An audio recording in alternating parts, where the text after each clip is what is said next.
Okay, hi everyone. So let's get started again today.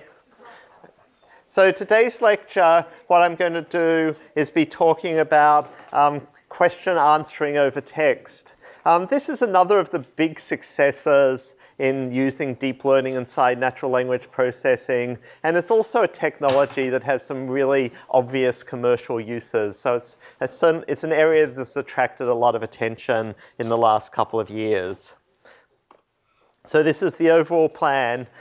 Just a couple of reminders and things at the beginning about final project stuff, and then for basically all of it, it's talking about question answering, starting with motivation and history, talking about the squad data, particular simple model, our Stanford attentive reader, then talking about some other more complex stuff into the most modern stuff. So in a sense, this lecture serves a double purpose, because if you're going to do the default final project, well, it's about textual question answering, and this is your chance to learn something about the area of textual question answering and the kinds of models you might want to be thinking about and building. But the content of this lecture pretty much is in no way specifically tied to the default final project, apart from by subject matter, that really it's telling you about how people use neural nets to build question answering systems. Okay, so first just quickly on the reminders, mid-quarter survey. I mean, a huge number of people have actually filled this in already. We're already at over 60%. Filling it in rate, which by the standards of people who do surveys, they count as a huge success already. But if you're not in that percent, we'd still love to have your feedback, and now's the perfect time to do it. I just wanted to sort of have a note on custom final projects.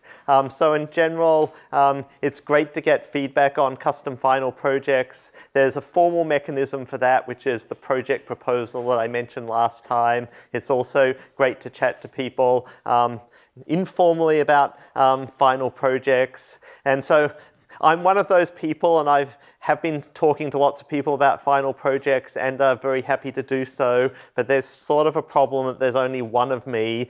So I do also encourage you to realize that among the various TAs, that really lots of them have had experience of different deep learning projects. And in particular, on the office hours page, there's a table that's like this, but you can read it if you look at it on your own laptop, which talks about the experience of different TAs, and many of them have experience in different areas, and many of them are also good people to talk to about final projects. Okay, so for the default final project, the textual question answering, so draft materials for that are out today, right now on the website actually. We're calling them draft because we think that there's still probably a few things that are going to get changed over the next week, so don't regard it as completely final in terms of the code, but you know, it's sort of 90% final, so in terms of deciding whether you're going to do a custom final project or a default final project and working out what you're putting into your project proposal, it should be, you know, well more than what you need for this year.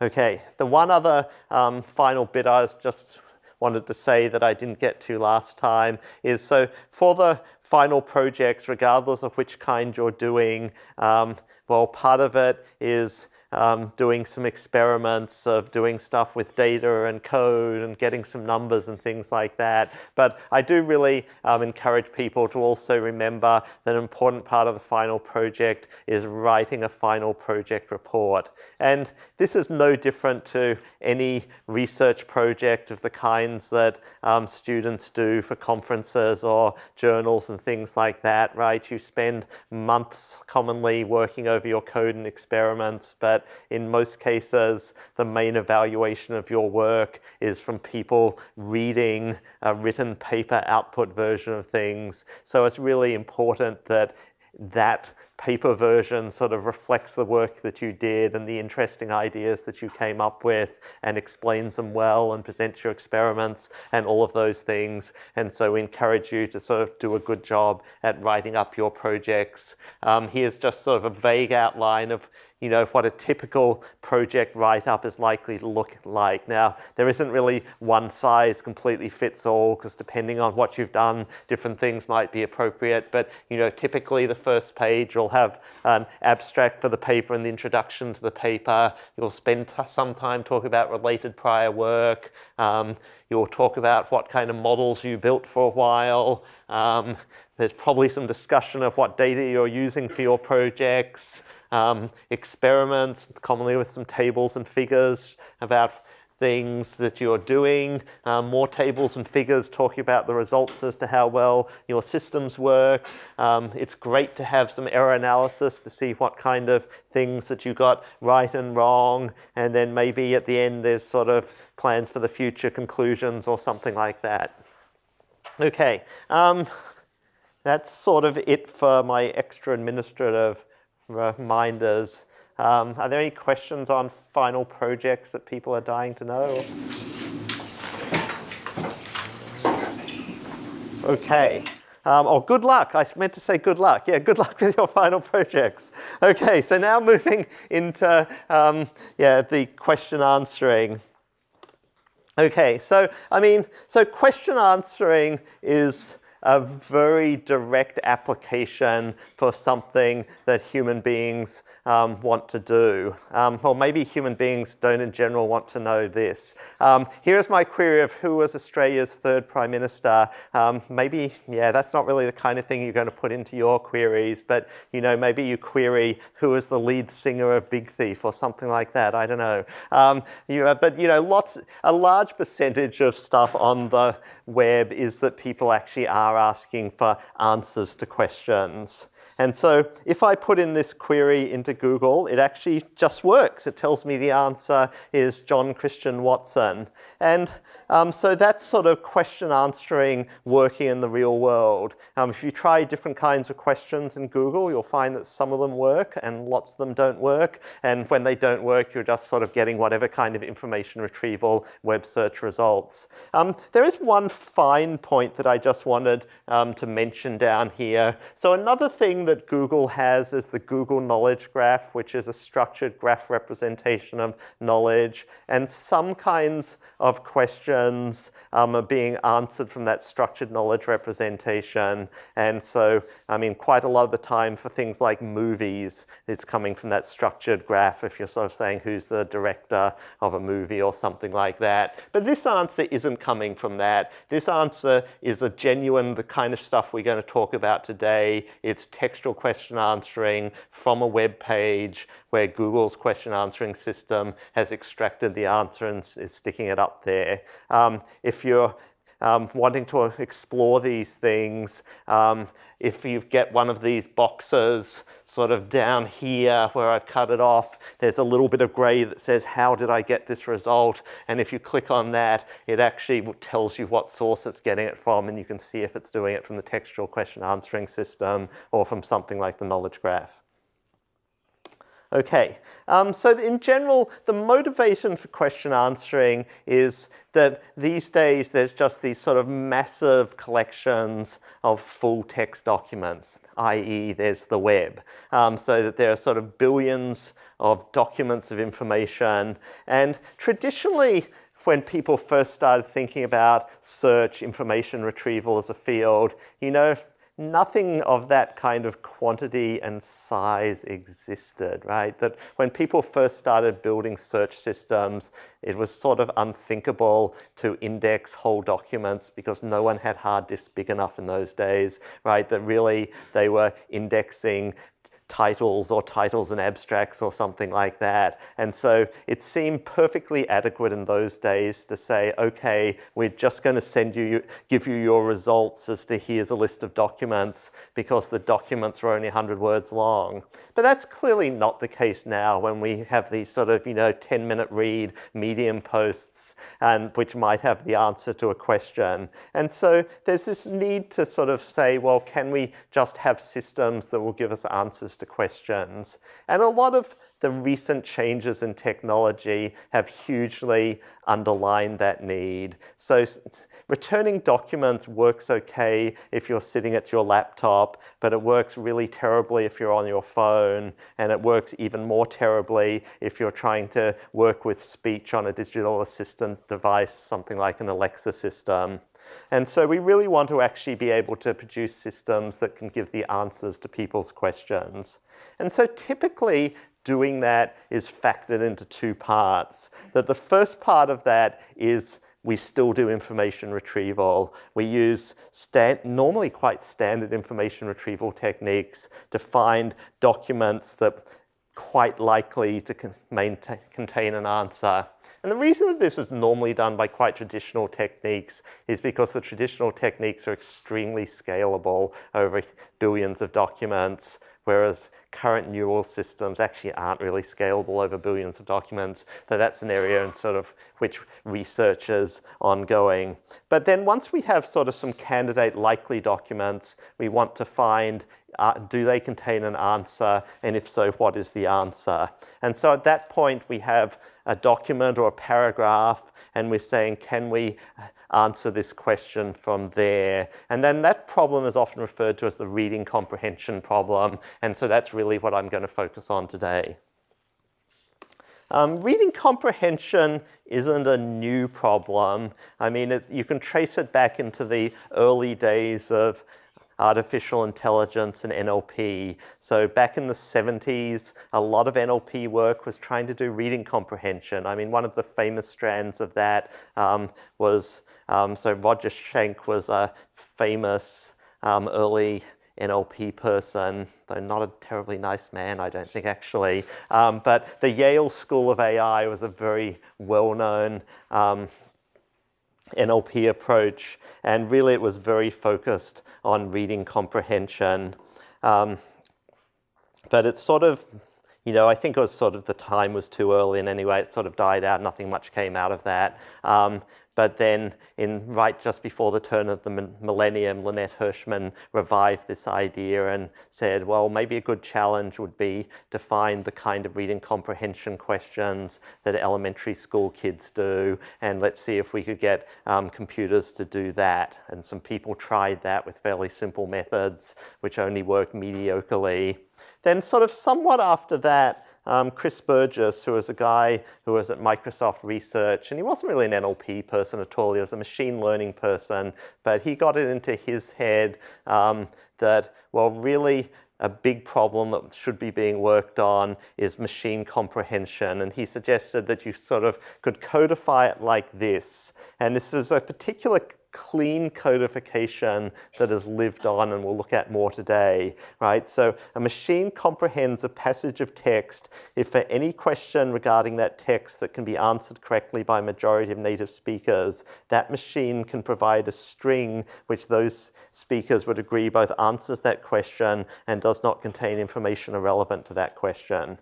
And he sort of proposed this as sort of a challenge problem for artificial intelligence and set about collecting a corpus, the MC test corpus, which was meant to be a simple reading comprehension challenge.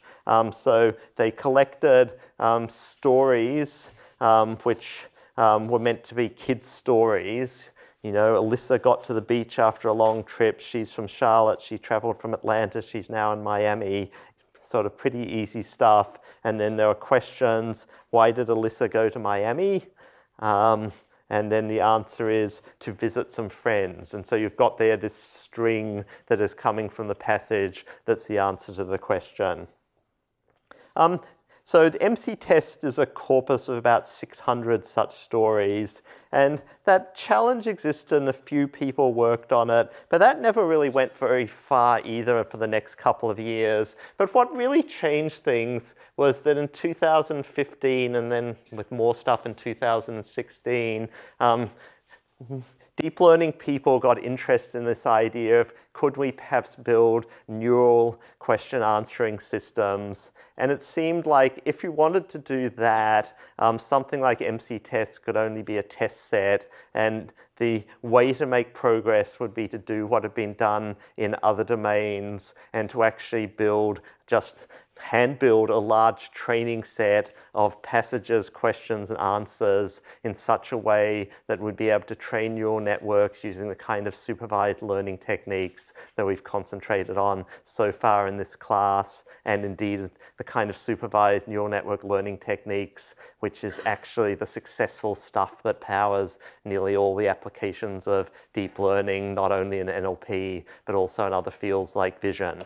And so the first such data set was built by people at DeepMind over CNN and Daily Mail news stories. But then the next year, Pranav Rajpurkar, who's a Stanford PhD student working with Percy Liang and a couple of other students, produced the SQuAD data set, which was actually a much better designed data set and proved to be sort of much more successful at driving this forward. And then following along from that, other people have started to produce lots of other question answering data sets, which, many of them have interesting advantages and disadvantages of their own, including MS Marco, Trivia QA, Race, blah, blah, blah, lots of them. But for today's class, I'm going to concentrate on SQuAD because SQuAD is actually the one that has been by far the most widely used, and because it was just a well-constructed, clean data set that it sort of just proved a profitable one for people to work with.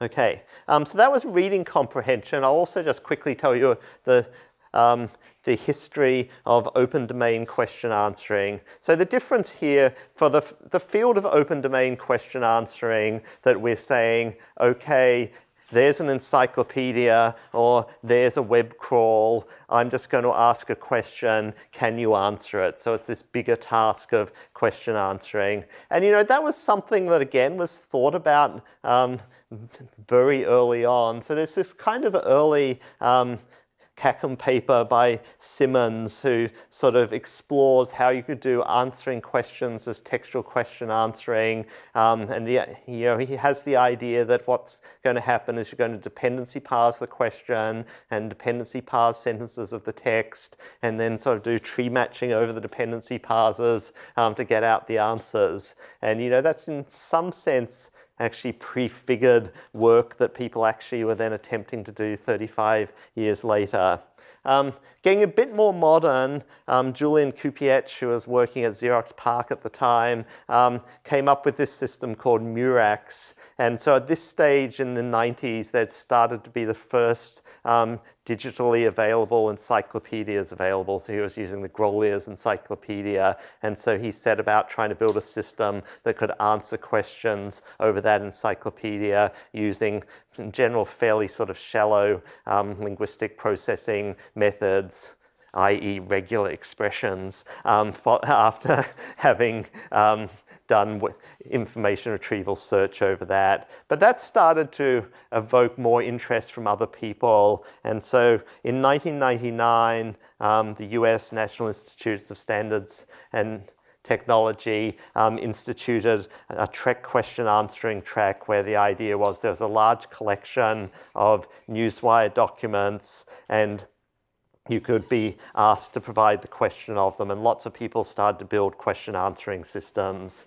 Indeed, in some sense, it was this competition which was where people at IBM started working on textual question answering, and then sort of a decade later, IBM rejigged things into the sexier format of let's build a Jeopardy contestant rather than let's answer questions from the news. And that then led to their Deep QA system in 2011, which I presume quite a few of you saw. People saw Jeopardy, IBM? Yeah, some of you? Okay, so that they were able to successfully build a question answering system that could compete at Jeopardy and win. And like a lot of these demonstrations of technological success, there are things you can quibble about. The way it was set up, that really their kind of computer just had a speed advantage versus the human beings that had to buzz in to answer the question. But nevertheless, fundamentally, the textual question answering had to work. That this was a system that was answering questions mainly based on textual passages, and it had to be able to find the answers to those questions correctly for the system to work. So then more recently again, and really the first piece of work that did this with a neural system was work that was done by a Stanford PhD student that I'll get to later, was then the idea of, well, could we replace traditional complex question answering systems by using a neural reading comprehension system? And that's proved to be very successful. So to explain that a little bit more, if you look at the kind of systems that were built for TREC question answering, they were very complex multi-part systems.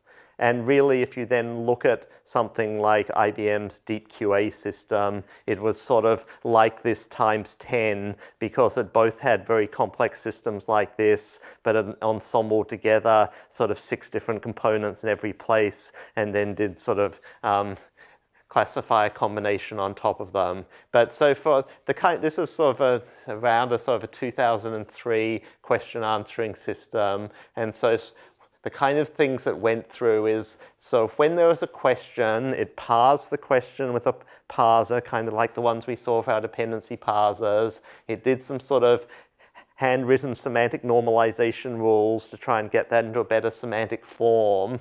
It then had a question type classifier, which tried to work out what kind of semantic type is this question looking for. Is it looking for a person name or a country name or a temperature or something like that? It would then have an information retrieval system out of the document collection, which would find paragraphs that were likely to contain the answers. And then it would have a method of ranking those paragraph choices to see which ones are likely to have the answers. It would then, over there somewhere, run named entity recognition on those passages to find entities that were in them. These systems depended strongly on the use of matching entities, because then it could look for an entity which corresponded to the question type. Then once it had candidate entities, it would actually try and determine whether these entities did or didn't answer the question. So these people, this is a system from LCC by Sundar Haribarju and Dan Moldovan. They actually had some quite interesting stuff here where they had a kind of a loose theorem prover that would try and prove that the semantic form of a piece of text gave an answer to what the question was. So, that was kind of cool stuff with an axiomatic knowledge base, and eventually out would come an answer. So, something that is, I do just want to emphasize, sometimes with these deep learning courses you get these days, the impression you have is that absolutely nothing worked before 2014 when we got back to deep learning. And that's not actually true. So these kind of factoid question answering systems within a certain domain actually really worked rather well. So I started saying the word factoid question answering, and so let me explain that because that's the secret. So people, at least in NLP, use the term factoid question answering to mean the case that your answer is a named entity. So it's sort of something like, what year was Elvis Presley born? Or what is the name of Beyonce's husband? Or, which state has the most pork or something, I don't know, right? Anything that's sort of the answer is sort of some clear semantic type entity, and that's your answer. I mean, so within the space of those kind of questions, which actually is a significant part of the questions you get in web search, right? Lots of web search is just, you know, who was the star of this movie or what year was somebody born, right? There's zillions of those all the time. These systems actually really did work quite well, that they could get about 70% of those questions right, which wasn't bad at all, though they really sort of didn't really extend out to other kinds of stuff beyond that. But whatever virtues they had, they were extremely complex systems that people spent years putting together, which had many components with a huge amount of hand-built stuff. And most of the stuff was sort of built quite separately and tied together, and you just sort of hoped that it worked well when put together in composite. And so we can contrast that to what we then see later for neural network style systems. Okay, so let me now say some more stuff about the Stanford Question Answering Dataset, or SQuAD, that I just mentioned a little bit ago. And this is the data for the default final project as well. So what SQuAD has is questions in SQuAD have a passage which is a paragraph from Wikipedia. And then there is a question, here it's which team won Super Bowl 50, and the goal of the system is to come up with the answer to this question. Human reading comprehension. What is the answer to the question? Broncos? Broncos, okay, yeah. So that's the answer to the question. And so by construction for SQuAD, the answer to a question is always a subsequence of words from the passage, which is normally ends up being referred to as a span. A subsequence of words from the passage. So that's the only kind of questions you can have. You can't have questions that are counting questions or yes-no questions or anything like that. You can just pick out a subsequence.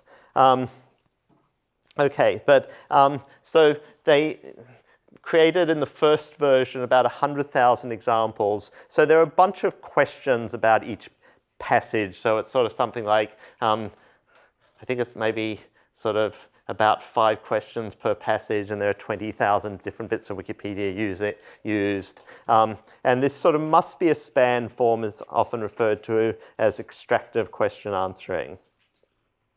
Okay, here's just one more example that can give you some more sense of some of the things that are there, and it illustrates a couple of other factors. So, you know, even this one, I guess the previous one wasn't completely obvious what your answer should be, because maybe you could say the answer should just have been Broncos, or you could have said it was Denver Broncos. And in general, even if you're answering with a span, there's going to be variation as to how long a span you choose. So what they did, and so this was done on Mechanical Turk, gathering the data of building questions and getting answers, is that they got answers from 3 different people. So here's this question, along with non-governmental and non-state schools, what is another name for private schools? And 3 human beings were asked the answer based on this passage, and 1 said independent and 2 said independent schools. This one, all 3 people gave the same answer. This one, again, you get 2 different answers. So that they sampled 3 answers, and basically then you can be correct if you're going with any of the answers. And so that sort of at least gives you a bit of robustness to variation in human answers. Okay, and that starts me into the topic of evaluation. Yeah, and these slides here are titled SQuAD version 1.1 because that means in 5 minutes' time I'm going to tell you about SQuAD version 2, which adds a bit more stuff into it, but we'll just get 1.1 straight first. Right, so there are 3 answers that were collected, and so for evaluation metrics, they suggested 2 evaluation metrics. The first one is exact match. So you're going to return a span if the span is one of these 3, you get 1 point, and if the span is not one of these 3, you get 0 for that question, and then your accuracy is just the % correct. So that's extremely simple. But the second metric, and actually the one that was favored as the primary metric, was an F1 metric. So what you do for this F1 metric is you're matching at the word level for the different answers. So you treat the system span and each gold answer as a bag of words, and then you work out a precision, which is the percent of words in the system's answer that are actually in a span, in a gold span, the recall, which is the percent of words in the gold span that are in the system's span, and then you calculate the harmonic mean of those two numbers, and the harmonic mean is sort of a very conservative average, so it's close to the min of those two numbers, and that gives you a score. And what you then do is, for each question, you say its score is the maximum F1 over the 3 different answers that were collected from human beings. And then for the whole data set, you then average those F1 scores across questions, and that's then your final F1 result. So that's a more complicated thing to say. And we provide there sort of a val code for you that does that. But it sort of seems that F1 is actually a more reliable and better measure, because if you use exact match, you know, even though there's a bit of robustness that comes from 3 people's answers, 3's not a very large sample, so there's sort of a bit of guessing as to whether you get exactly the same span some human being got, whereas you're sort of going to get a reasonable score in the F1 even if your boundaries are off by a little. So the F1 metric sort of is more reliable and avoids various kinds of artifacts as to how big or small an answer human beings tend to choose in some circumstances. And so that's sort of been used as the primary metric that people score people on in the leaderboards. Final detail, both metrics ignore punctuation, and the English articles are and the. Okay, so how did things work out? So for Squad version 1.1, a long time ago, at the end of 2016, this is how the leaderboard looked. This is the bottom of the leaderboard at this point in time, because that allows me to show you a couple of things. So down the bottom of the leaderboard, so they tested how well human beings did at answering these questions, because you know human beings aren't perfect at answering questions either.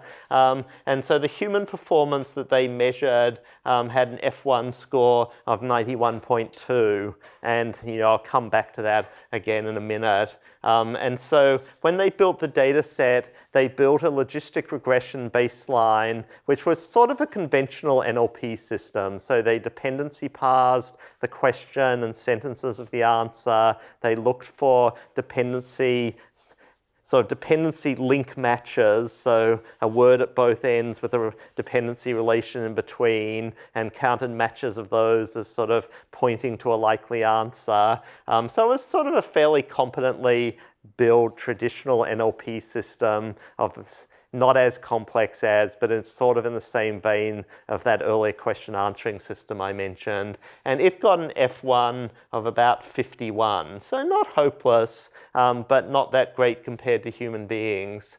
And so very shortly after that, people then started building neural network systems to try and do better at this task on this data set. And so one of the first people to do this quite successfully were these people from Singapore Management University. Maybe not the first place you would have thought of, but they were really sort of the first people who showed that yes, you could build an end-to-end trained neural network for this task and do rather better. And so they got up to 67 F1, and well, then they had a second system that got up to 70, and then things started to go on. So that even by the end of 2016, there started to be systems that really worked rather well on this task. So here at this time was the top of the leaderboard. So I'll talk later about this BiDAF system from AI2, Allen Institute for Artificial Intelligence, and the University of Washington. So it was getting to 77 as a single system. But like in just about all machine learning, people pretty soon noticed that if you made an ensemble of identically structured systems, you could push the number higher. And so if you ensemble those, you could then get another sort of whatever it is, about 4 points, and get up to 81 F1. And so this was sort of around the situation when in our 2017 224N class, we first used Squad version 1 as a default final project. And at that point, you know, actually the best students got almost to the top of this leaderboard. So our best CS224N final project in winter 2017 made it into the equivalent of 4th place on this leaderboard with 77.5 as their score. So that was really rather cool. But that's a couple of years ago, and since then people have started building bigger and bigger and more complex systems. And so essentially you could sort of say that Squad version 1 is basically solved. So the very best systems are now getting F1 scores that are in the low 90s. And in particular, you can see that the best couple of systems have higher F1s and well higher exact matches than what was measured for human beings. Now, like a lot of the claims of deep learning being better at performing than human beings, there's sort of some asterisks you can put after that. I mean, in particular for this data set, the way they measured human performance was a little bit unfair because they only actually collected 3 human beings' answers. So to judge the human performance, each of those humans was being scored versus only 2 other humans. And so that means you only had 2 chances to match instead of 3. So there's actually sort of a systematic underscoring of the human performance. But whatever, systems got very good at doing this. So the next step was then to introduce the Squad version 2 task. And so many people felt that a defect of Squad version 1 was that in all cases, questions had answers. So that you just had to find the answer in the paragraph. And so that sort of turned into a kind of a ranking task. You just had to work out what seems the most likely answer. I'll return that without really having any idea whether it was an answer to the question or not. And so for Squad version 2, for the Devon test sets, half of the questions have answers and half of the questions just don't have an answer in the passage. It's a slightly different distribution, the training data. And the way it works for scoring is the sort of like the no answer kind of counts as like 1 word as a sort of a special token. So if it should be a no answer and you say no answer, you get a score of 1 under either exact match or the F measure. And if you don't do that, you get a score of 0. And so the simplest way of approaching Squad 2.0 would be to say, well, rather than just always returning the best match in my system, I'll use some kind of threshold, and only if the score is above a threshold, I'll count it as an answer. You could do more sophisticated things. So another area that we've worked on quite a bit at Stanford is this natural language inference task that I'll talk about later in the course. But that's really about saying whether one piece of text is a conclusion of another piece of text. And so that's sort of a way that you can try and see whether a piece of text actually gives you a justification, an answer to what the question was. But at any rate, just trying to decide whether you've actually got an answer or not is a quite difficult problem in many cases. So here's an example from Squad 2.0. So Genghis Khan united the Mongol and Turkic tribes of the steppes and became Great Khan in 1206. He and his successors expanded the Mongol Empire across Asia, blah, blah, blah, blah, blah, blah. And the question is, when did Genghis Khan kill Great Khan? And the answer to that is, you know, there isn't an answer, because actually Genghis Khan was a person named Great Khan, and he didn't kill a Great Khan. It's just not a question with an answer. But precisely what happens with systems is, you know, even though these systems get high scores in terms of points, they don't actually understand human language that well. So they look at something that says, when did Genghis Khan kill Great Khan? Well, this is something that's looking for a date. And there are some obvious dates in this passage. There's 1206, 1234, 1251. And well, there's kill. And kill looks a little bit similar to destroyed. I can see the word destroyed. So that's probably kind of matches. And then we're talking about Genghis Khan, and there I can see Genghis and Khan in this passage, and so it sort of puts that together and says 1234 is the answer, when that isn't the answer at all. And that's actually kind of pretty typical of the behavior of these systems. And so that on the one hand, they work great. On the other hand, they don't actually understand that much. And effectively asking whether there's this question is actually answered in the passage is a way of revealing the extent to which these models do or don't understand what's actually going on. Okay, so at the time, they built Squad version 2.0. They took some of the existing Squad version 1 systems and modified them in a very simple way, i.e. put in a threshold score as to how good the final match was deemed to be, and said, well, how well do you do on Squad 2.0? And the kind of systems that we saw doing well before now didn't do that well. So something like the BIDAF system that we mentioned before was now scoring about 62 F1, so that was sort of hugely lowering its performance and reflecting the limits of understanding. But it turned out actually that this problem didn't prove to be quite as difficult as the dataset authors maybe thought either, because it turns out that here we are now in February 2019, and if you look at the top of the leaderboard, we're kind of getting close again to the point where the best systems are almost as good as human beings. So the current top rate system there, you can see, is getting 87.6 F1, which is less than 2 points behind where the human beings are.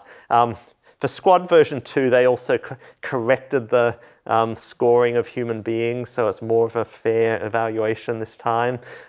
So there's still a bit of a gap, but you know, the systems are actually doing really well.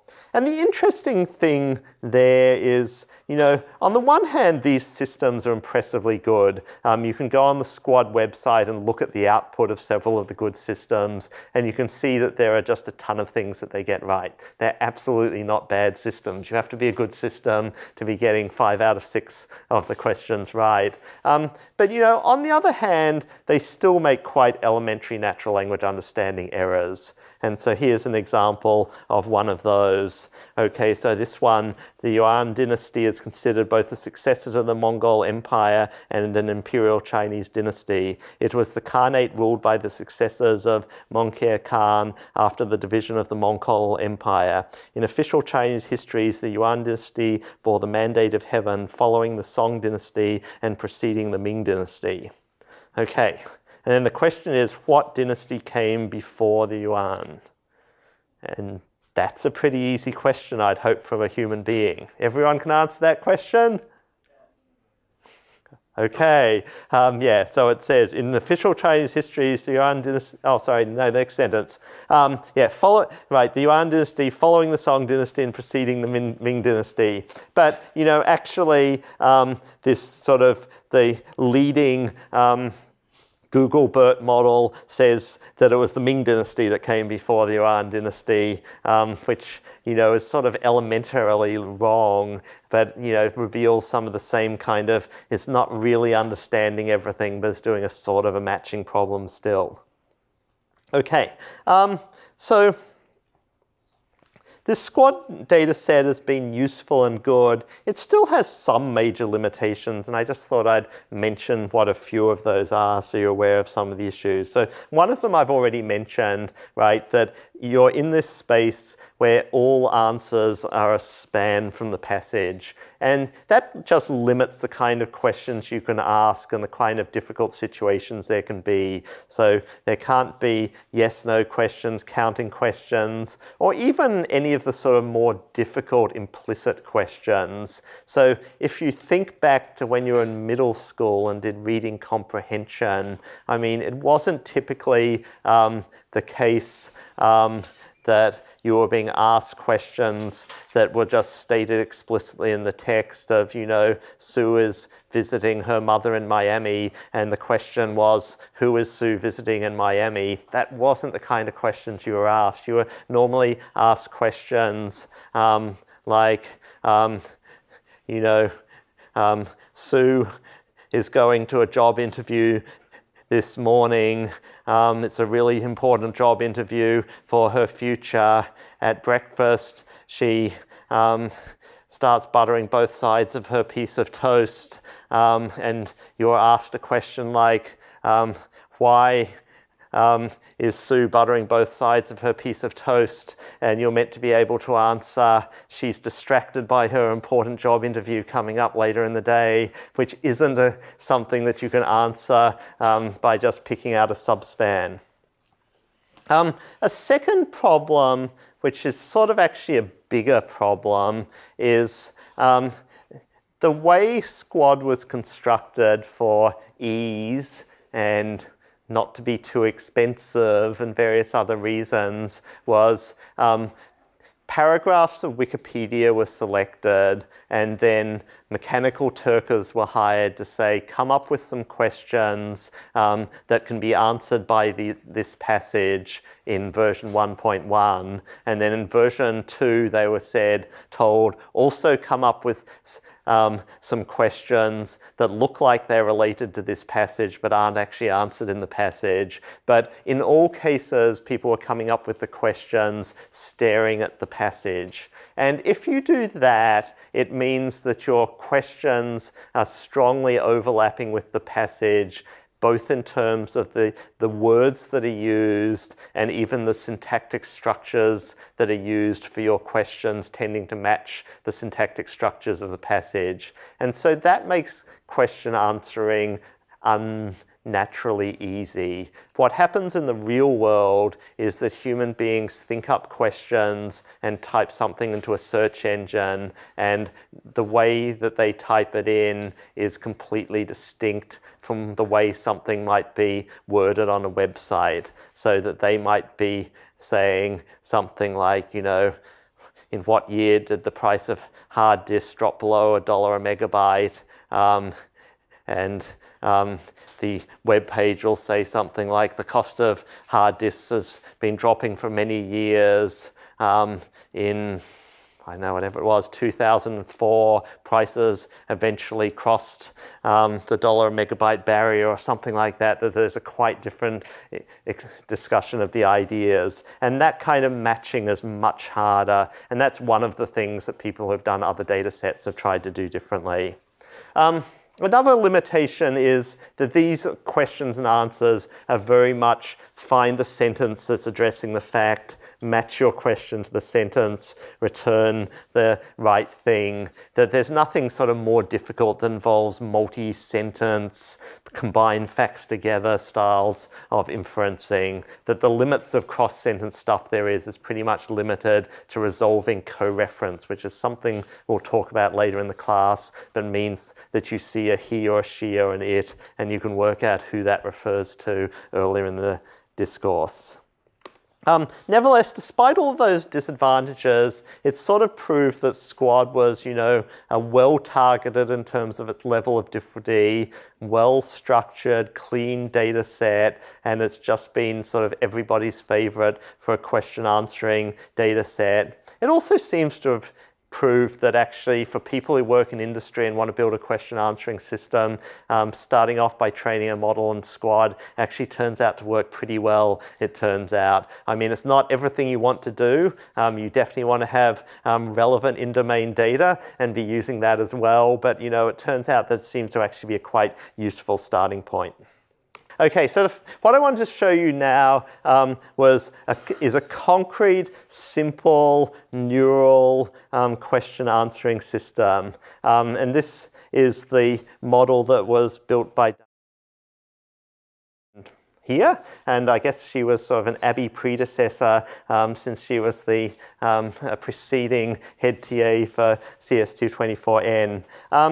So this system, Stanford Attentive Reader, it kind of gets called now. I mean, this is sort of essentially the simplest neural question answering system that works pretty well. So it's not a bad thing to have in mind as a baseline. It's not the current state of the art by any means, but if you're sort of wondering what's the simplest thing that I can build that basically works as a question answering system decently, this is basically it.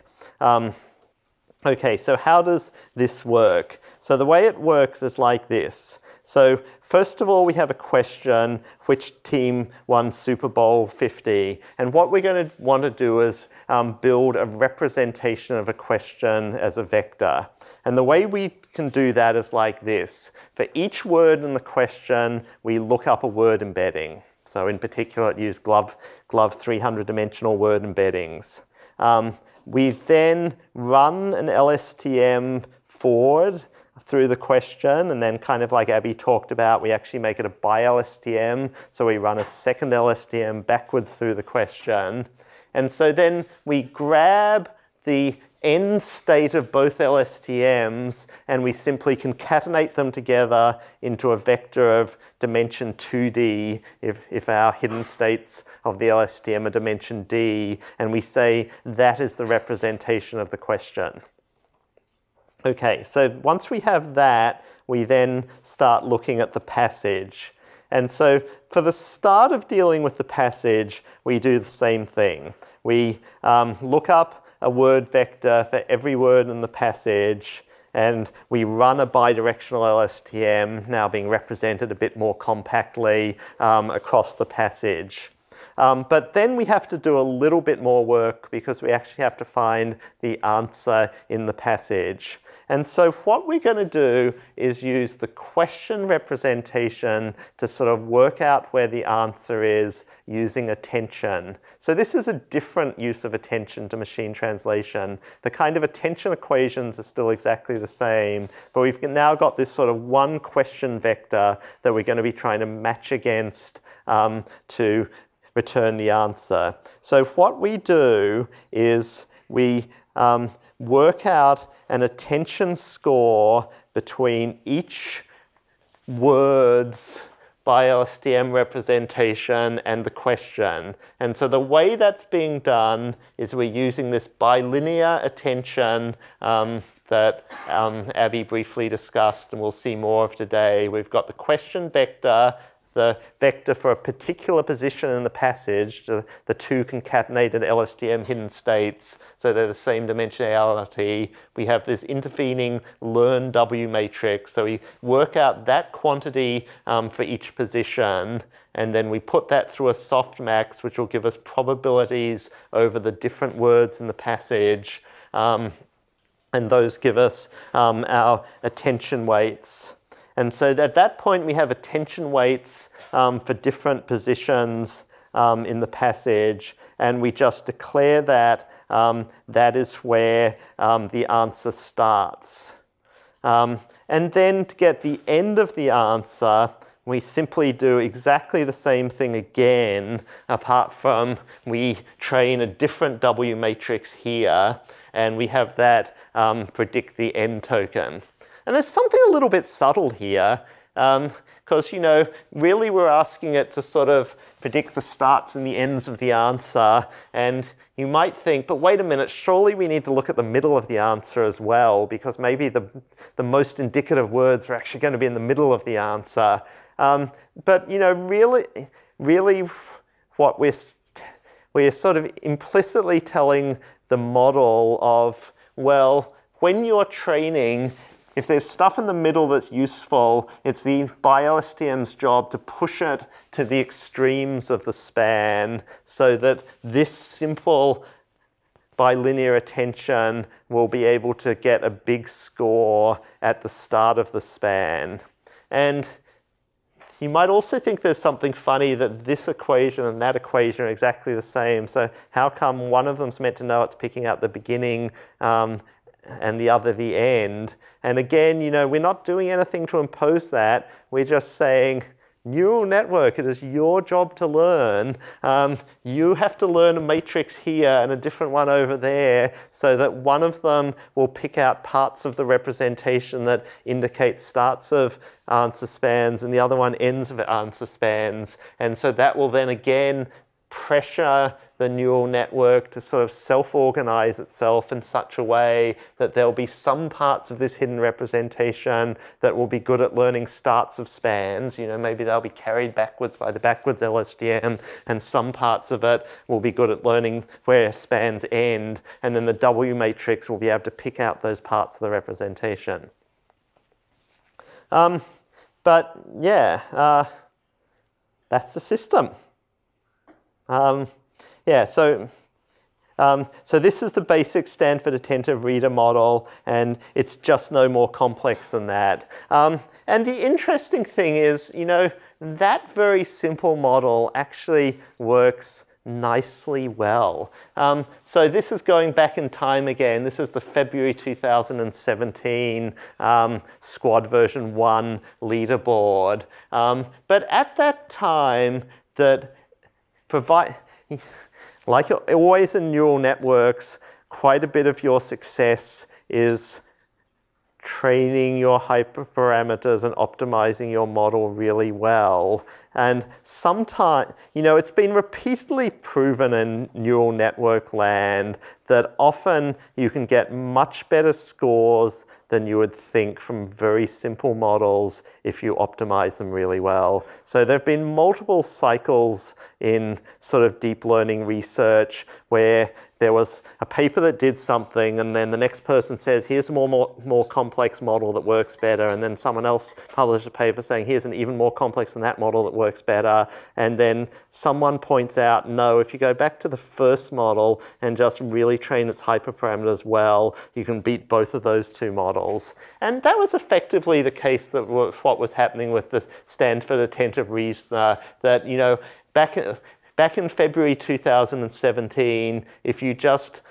trained this model really well, it could actually outperform most of the early Squad systems. I mean, in particular, it could outperform the BiDAF, the version of BiDAF that was around in early 2017, and, you know, various of these other systems from other people. That it was actually, at that time, it was pretty close to the best system that anyone had built. As I've already pointed out to you, the numbers have gone up a lot since then, so I'm not claiming that this system is still as good as the best systems that you can build, but there you go. So that's a simple system that already works pretty well, but of course you want your system to work better, and so Dan Chi did quite a bit of work on that, and so here I'll just mention a few things for Stanford Attentive Reader ++ as to what kind of things can you do to make the model better. And so here's a sort of a picture of the improved system, and we'll go through some of the differences and what makes it better. But something I didn't have before that I should just mention, right, sort of this whole all the parameters of this model are just trained end-to-end, where your training objective is simply working out how accurately you're predicting the start position and how accurately you're predicting the end position, so that the attention gives you a probability distribution over start positions and end positions. So you're just being asked, what probability estimate are you giving to the true start position and the true end position? And to the extent that those aren't 1, you've then got loss that is then being sort of summed in terms of log probability. Okay, so how is this model more complex now than what I showed before? Essentially in 2 main ways. So the first one is looking at the question. We still run the BiLSTM as before.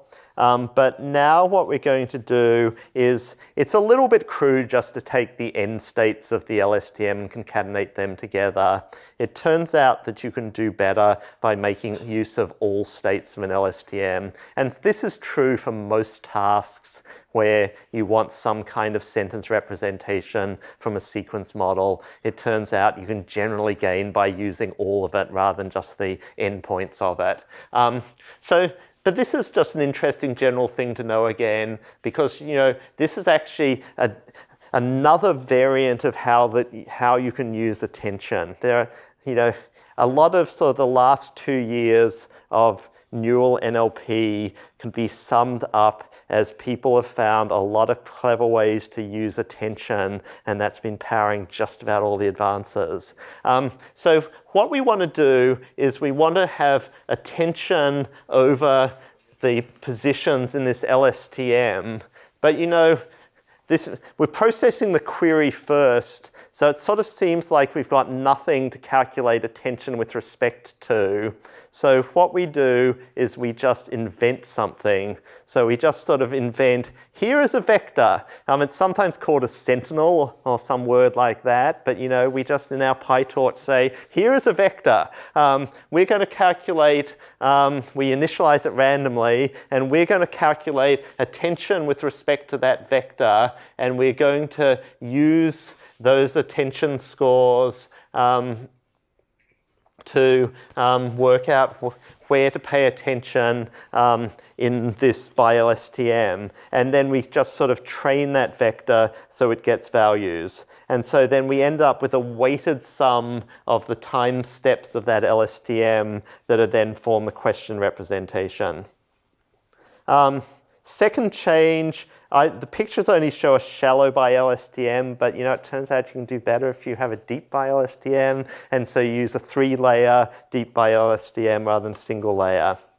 Okay, then the other change is in the passage representations, and this part arguably gets a little bit more hacky, but there are things that you can do that make the numbers go up, I guess. Okay, so firstly, for the representation of words, rather than only using the glove representation, that the input vectors are expanded, so a named entity recognizer and a part of speech tagger is run, and since those are sort of small sets of values, that the output of those is just one hot encoded and concatenated onto the word vectors, so it represents if it's a location or a person name and whether it's a noun or a verb. Word frequency proves to be a bit useful, so you're concatenating on a sort of a representation of the word frequency as just sort of a float of unigram probability. And then this part is kind of key to getting some further advances, which is, well, turns out that we can do a better job by doing some sort of better understanding of the matching between the question and the passage.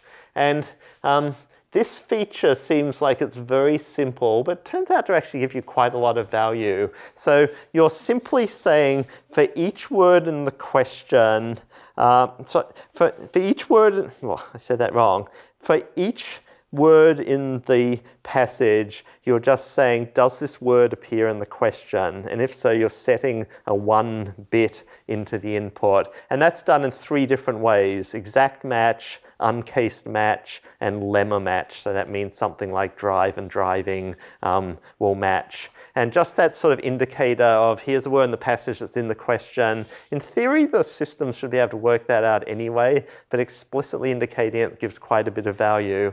And then this last one does a sort of a softer version of that, where it's using word embedding similarities to sort of calculate a kind of similarity between questions and answers. And that's a slightly complex equation that you can look up, but effectively that you're getting the embedding of words in the question and answers. Each of those you're running through a single hidden layer neural network, you're dot producting it, and then putting all that through a softmax, and that kind of gives you a sort of word similarity score, and that helps as well. Okay, so here's the kind of just overall picture that this gives you. So if you remember, there was the sort of the classical NLP with logistic regression baseline, there's around 51. So the sort of a fairly simple model like the Stanford Attentive Reader gives you an enormous boost in performance, right? That's giving you close to 30% performance gain. And then, you know, from there, people have kept on pushing up neural systems. But, you know, sort of this gives you kind of, in some sense, 3/4 of the value over the traditional NLP system. And then the much more complex neural systems that come after it, yeah, in terms of error reduction, they're huge, but it's sort of more like they're giving you the sort of 12% after that. Why do these systems work such a ton better than traditional systems? And so we actually did some error analysis of this. And, you know, it turns out that most of their gains is because they can just do better semantic matching of word similarities or rephrasings that are semantically related but don't use the same words. So, you know, to the extent that the question is, you know, where was Christopher Manning born? And the sentence says Christopher Manning was born in Australia. You know, a traditional NLP system would get that right too. But to the extent that you being able to get it right depends on being able to match sort of looser semantic matches to that we understand that sort of you know, the place of birth has to be matching was born or something. That's where the neural systems actually do work much, much better. Okay, so that's not the end of the story on question answering systems. And I wanted to say just a little bit about more complex systems to give you some idea of what goes on after that. But before I go further into that, are there any questions on up until now Stanford Attentive Reader?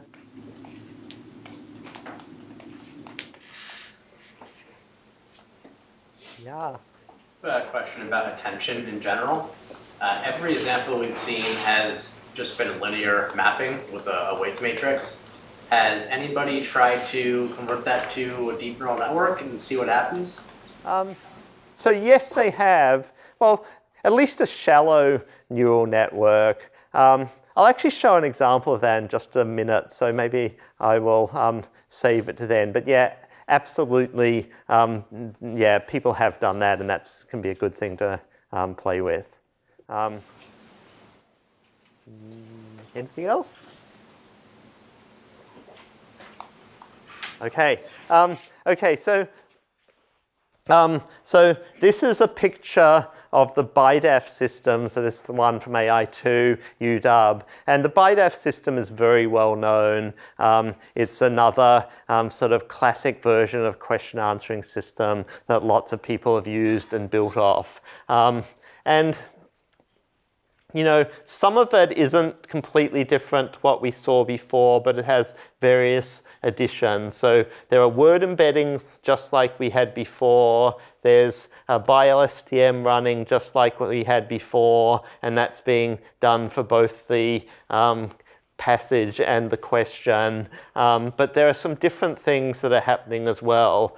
So one of them is, rather than just having word embeddings, it also processes the questions and passages at the character level. And that's something that we're going to talk about coming up ahead in the class. There's been a lot of work at doing character level processing in recent neural NLP, but I don't want to talk about that now. The main technical innovation of the BiDAF model is this attention flow layer, because that's in its name, bidirectional attention flow. And so there was a model of attention flow where you have attention flowing in both directions between the query and the passage. And that was their main innovation, and it was quite useful in their model. But beyond that, there's sort of more stuff to this model. So after the attention flow layer, there's, again, multiple layers of bidirectional LSTMs running. And then on top of that, their output layer is more complex than the sort of simple attention version that I showed previously. So let's just look at that in a bit more detail. So for the attention flow layer, so their motivation here was, in the Stanford Attentive Reader, we used attention to map from a representation of the question onto the words of the passage.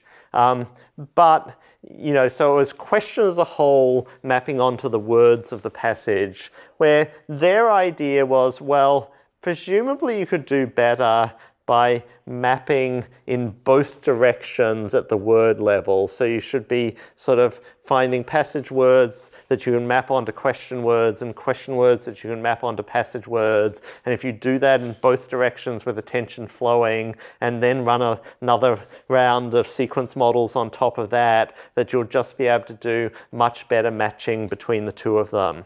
And so the way they do that is that they've got so at the bottom layers, they've sort of run these two LSTMs, so they have representations in their LSTM for each word and passage position.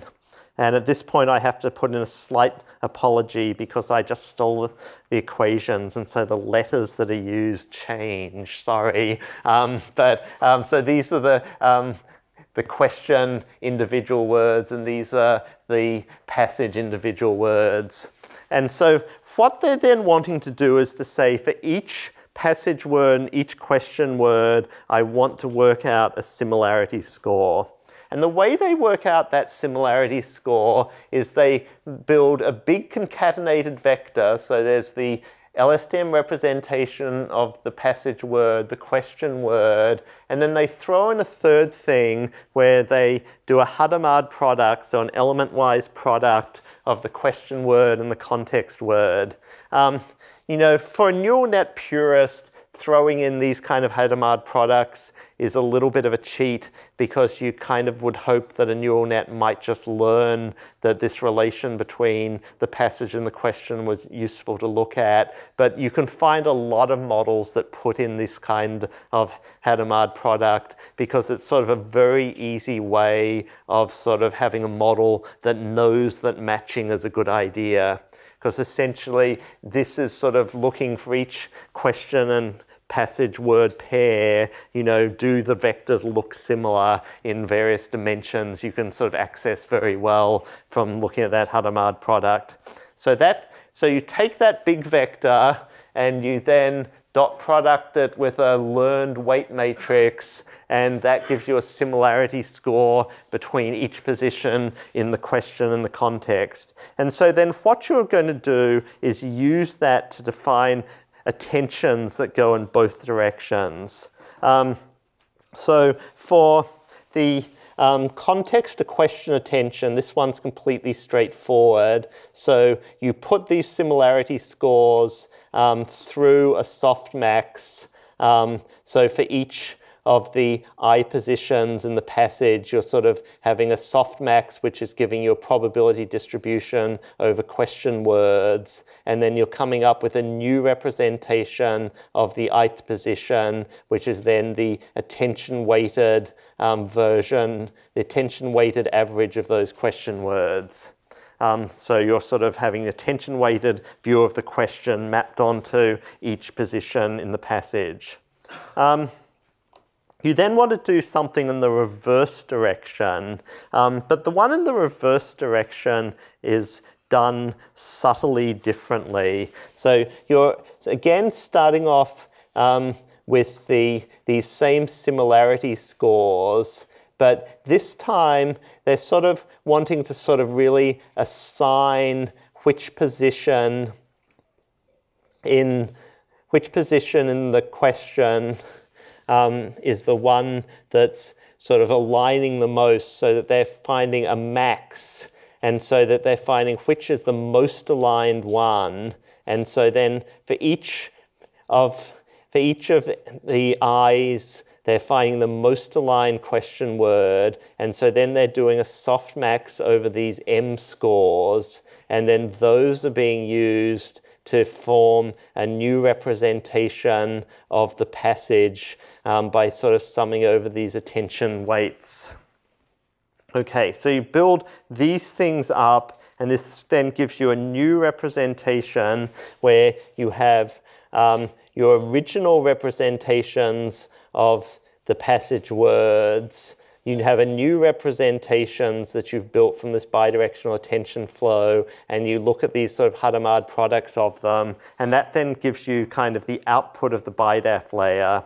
And that output of the BiDAF layer is then what's sort of being fed as the input into these next sequence of LSTM layers. Okay. And so, yeah, so then that's the modeling layer. You have another 2 BiSTM layers. And so the way they do the answer span selection is a bit more complex as well, so that they're then sort of taking the output of the modeling layer and putting it through a sort of a dense feed-forward neural network layer and then softmaxing over that.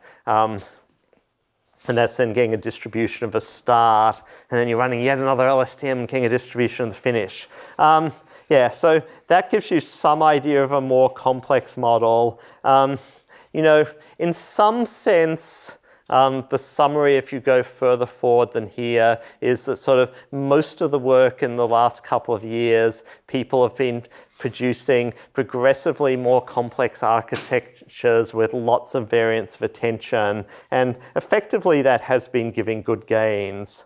I think I'll skip, since time is running out, showing you that one. But let me just mention this FusionNet model, which was done by people at Microsoft, because this relates to the answer to the attention question, right? So people have definitely used different versions of attention, right? So that in some of the stuff that we've shown, we've tended to emphasize this bilinear attention, where you've got 2 vectors mediated by a matrix. And I guess traditionally at Stanford NLP, we've liked this version of attention, since it seems to very directly learn a similarity. But other people have used a little neural net, so this is sort of a shallow neural net, to work out attention scores. And there's sort of no reason why you couldn't say, maybe it'd be even better if I make that a deep neural net and add another layer. And some of, you know, to be perfectly honest, some of the results that have been done by people, including at Google, argue that actually that MLP version of attention is better. So there's something to explore in that direction.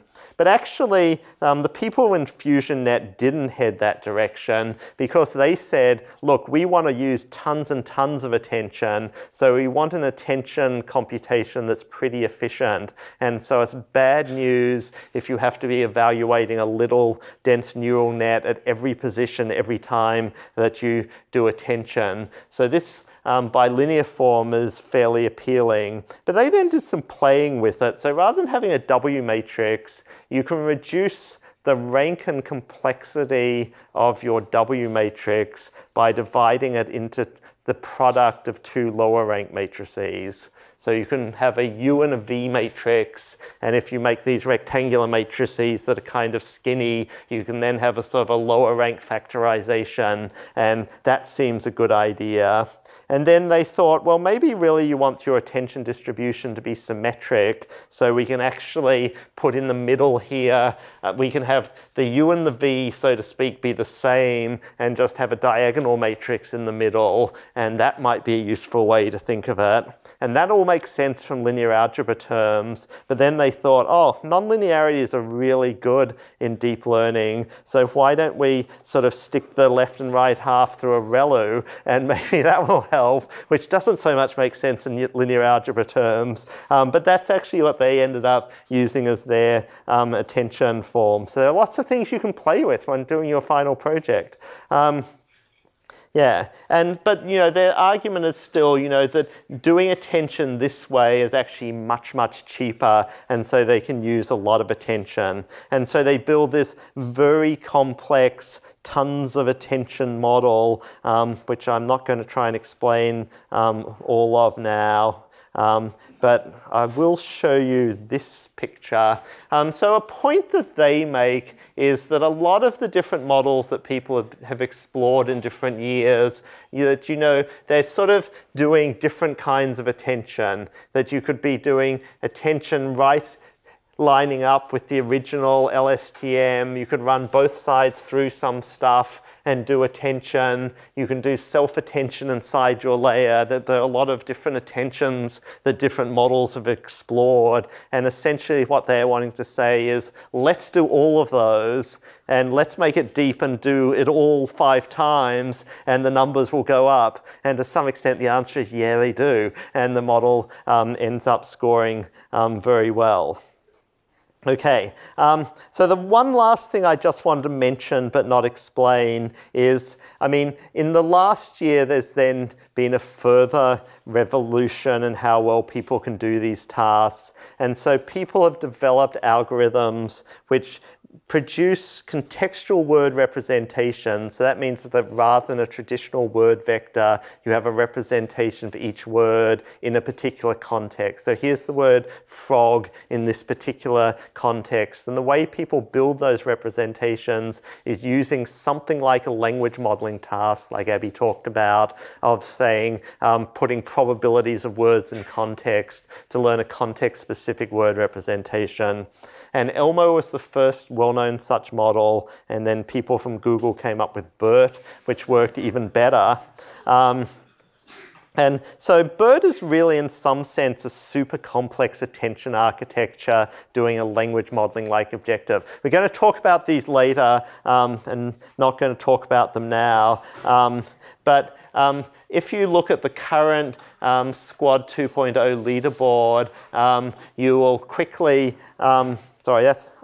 I put the wrong slide in. That was the bottom of the leaderboard. Oops, slipped at the last minute. If you go back to my slide, which had the top of the leaderboard, you will have noticed that the top of the leaderboard, every single one of the top systems uses BERT. So that's something that you may want to consider, but you may want to consider how you could use it as a submodule that you could add other stuff to, as many of these systems do. Okay, done for today.